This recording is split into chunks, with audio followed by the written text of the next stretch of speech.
A ndjen njeriu mosh? A provon njeriu mjaftim? A mundet njeriu t'i thot jo frymëzimit, t'i thot ndal vetvetes, përjetimit, ëndrës? Ndoshta bota lexon mjaftueshëm atë që dikush stërvit me penë, me penel, a me nota, por vrulli i shkrimtarëve nuk ndalet lehtë. Përkundrazi, ai përforcohet dhe jeton me kohën. Ajo është e brisht, e ndjeshme. Ajo është e fortë, përquese. Ajo është lozonjare, e ëmbël, e fisshme dhe kuptim plot. Është vetë era e jetës në ato që fal.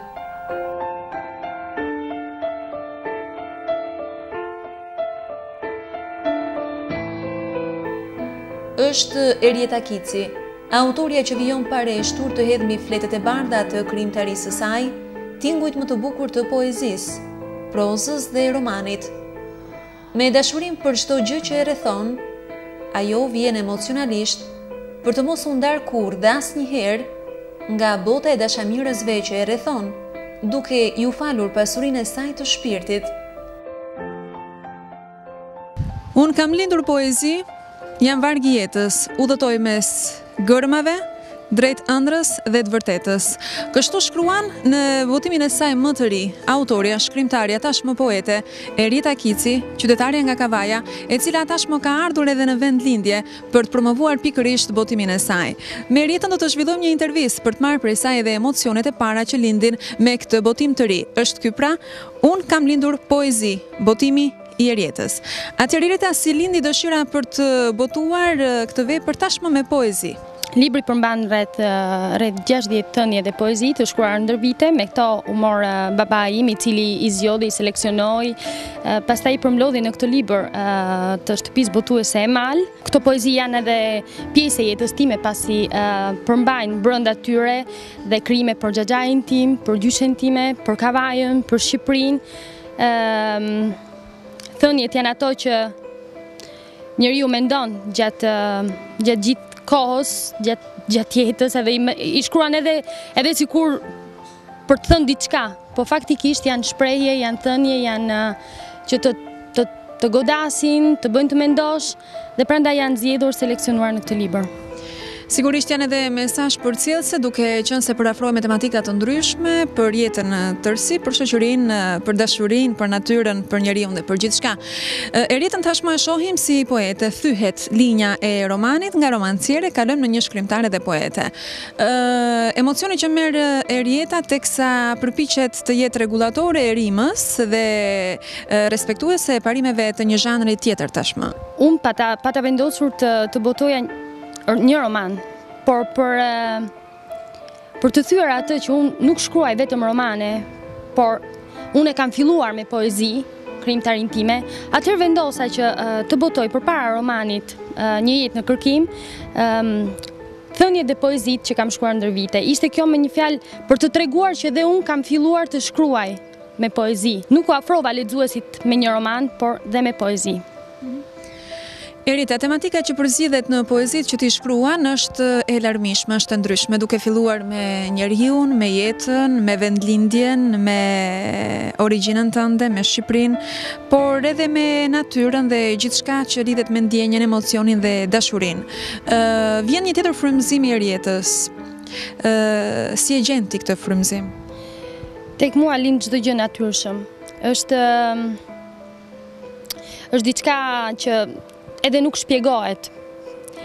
Në një shkrimtar të paktën, për një njeri që ka një frymëzim që don të shkruaj diçka, vjen çdo gjë spontanisht. Do të thënë, edhe në qoftë se unë, edhe në bisedim me një shoqe, apo edhe kur kaloj rrugës, apo kur flas me njerëz, ka shumë veprime apo shumë mendime që unë marr, shikoj, dhe me to për shembull mund të krijohet edhe një diçka, siç mund të jetë edhe një poezi apo një thënie, kështu, natyrshëm, thjesht natyrshëm.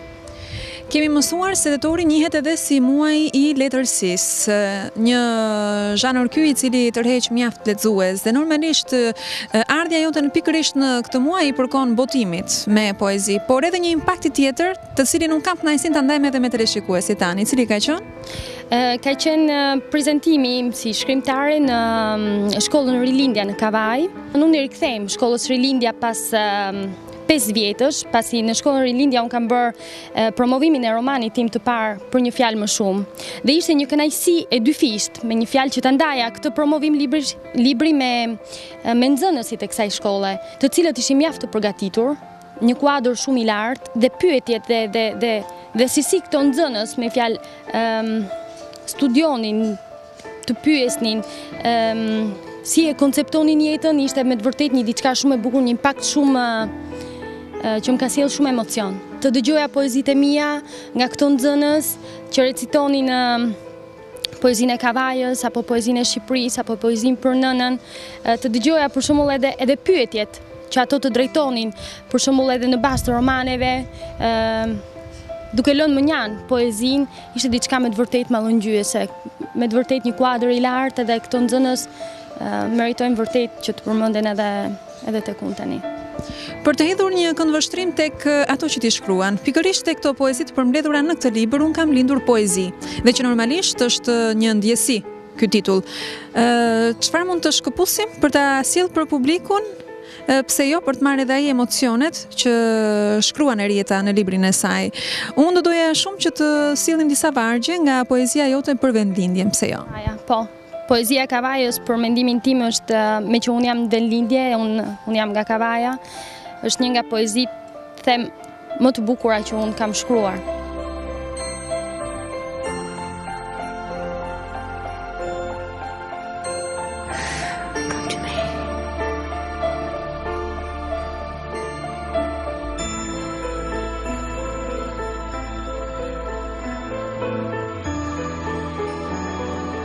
Kavaj e vogël, buzdetit ndërtuar, e bukur në hartë si një manushaqe në lëndin. Bota ty ndoshta nuk të ka dëgjuar, por për mua je tër bota, je qyteti im. Kavaja e vogël fshin lotë të trishtuar, sa herë që përcjell bitë e saj në mërgim. Ç'të kam parsyt moj e gjor, veshët s'të kanë dëgjuar, por ti je ende në këmbë, je ende në ndërtim. Nga fshatrat në qytet, nga kodra në Bregdet, nga ku zbardh agimi, nga ku jeta lind jetë, nga një vend i heshtur, i një shpirti të dërmuar, Kavaja mban lart një emër të shquar. Kavaja pret Krishtlindjet, Kavaja pret Bajramin, Kavaja zbukurohet si nuse për vitri, Kavaja e Mojsiut, e Josif Budës, e Indrit Carës, Kavaja e vetë Kavajsit, bie nënës Shqipëri. Në gjirin tënd u rrita, në prerin tënd mësova, ti më mbajte dorën, unë ABC-n shkrova. Ti më dhe një emër, më bëre të ditur, si një misionere në përbot më ke nisur. Ti tregoj unë botës, ti e ke bukurin, vargje ti bëj udhë të të gjenë shtëpin.